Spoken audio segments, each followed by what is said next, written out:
Rob McClure is currently starring in the Broadway revival of Noise Is Off, alongside Andrew Martin, Megan Hilty and many more main stem favourites. We're here today at the American Airlines Theatre to catch up with the Tony nominee.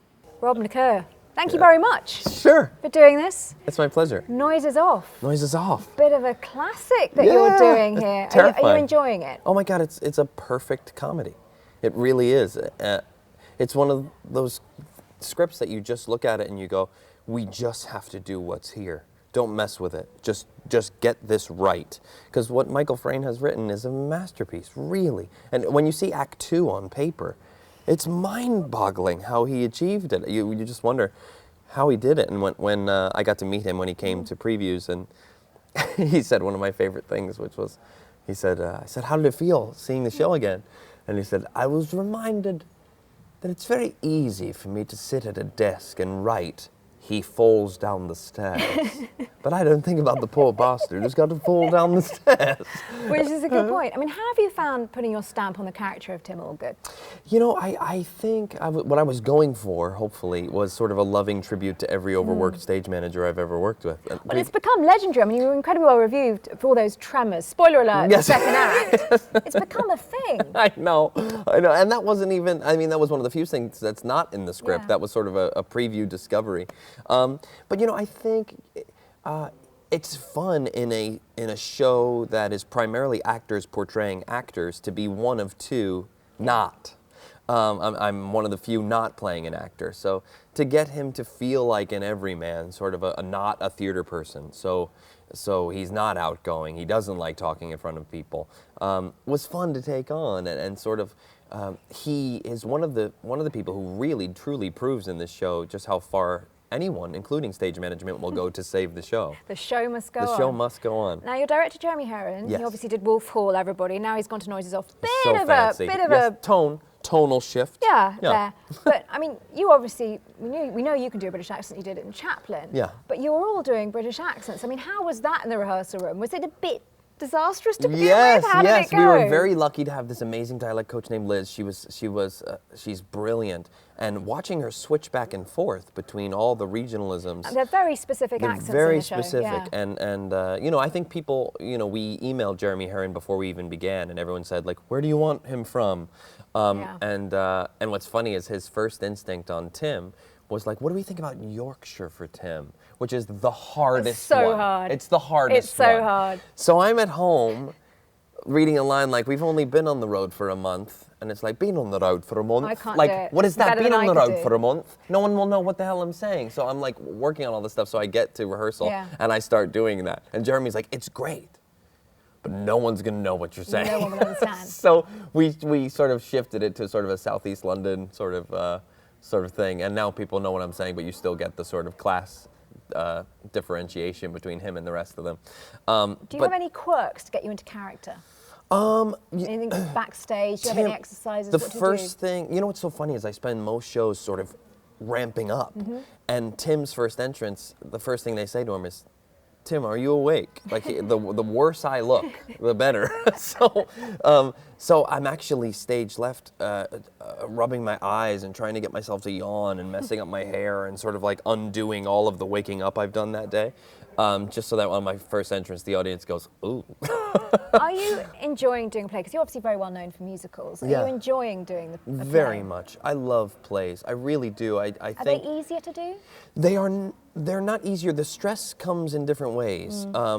You know, you do have the relief of not waking up every morning immediately going, that gets annoying. But in a play, you do have to sort of stay present in a way. You have to keep your physical stamina up in this show. Act 2 and 3 are crazy. We all have unidentified comedy bruises that.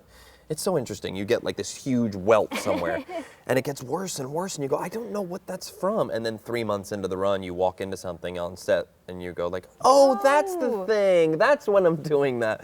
But we all are covered in bruises. But so they have their challenges just in different areas. Now, you're born and bred in New Jersey. Yeah. What was it that made you think, yes, I want to do theatre? Did you see a Broadway show? Did you have a great teacher? Were your family singing and dancing around you? How did that work? My family is they're not theatrical people at all. They all are very diverse.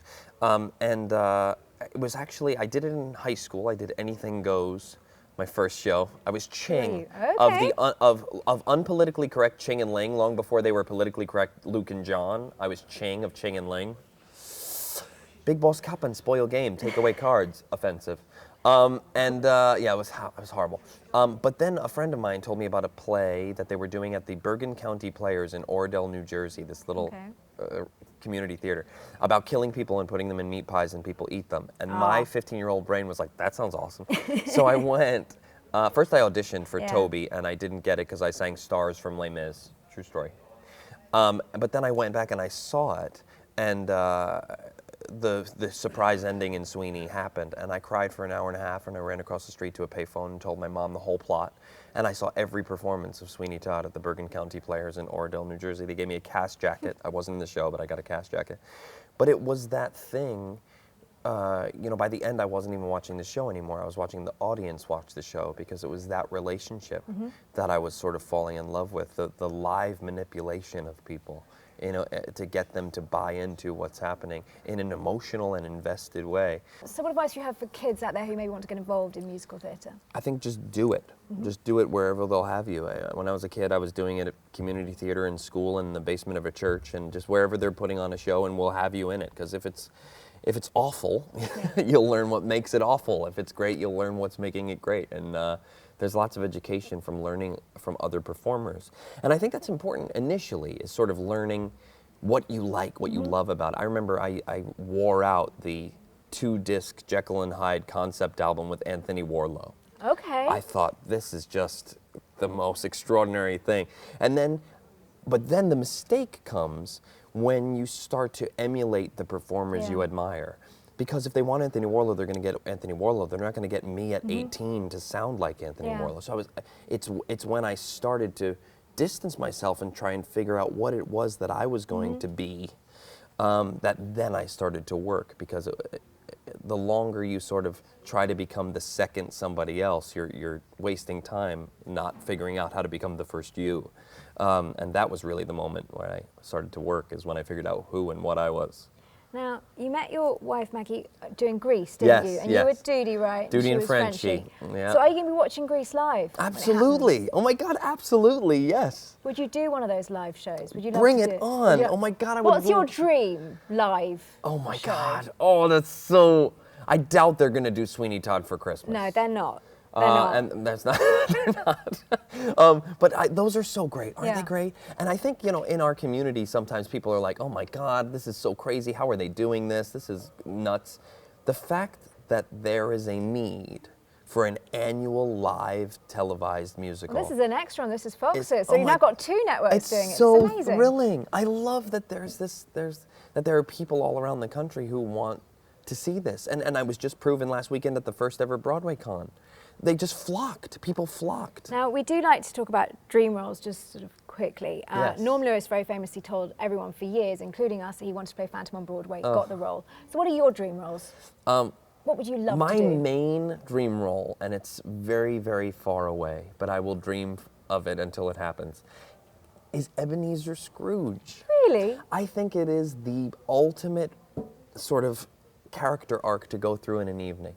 For someone to have lost all hope and will to live or to be kind or to love, and then to have a mirror held up to his entire life and have all of his perspective turned on its ear to the point where he decides not only does he want to live, but he wants to live fully and love fully. I think it's as extraordinary a character arc you can play in an evening of theater. I would love to one day take a stab at that. And lastly, this is always my final question. What do you hope audiences take away with them from Noises Off? A sense of joy and play and silliness. I think there's way too many other factors in the world pulling their attention elsewhere. And if for 2.5 hours we can make them feel silly, and if their stomach can hurt from laughing, and they can be wiping away tears of of laughter, then we will have certainly succeeded. Rob McClure, thank you so much. Thanks, guys.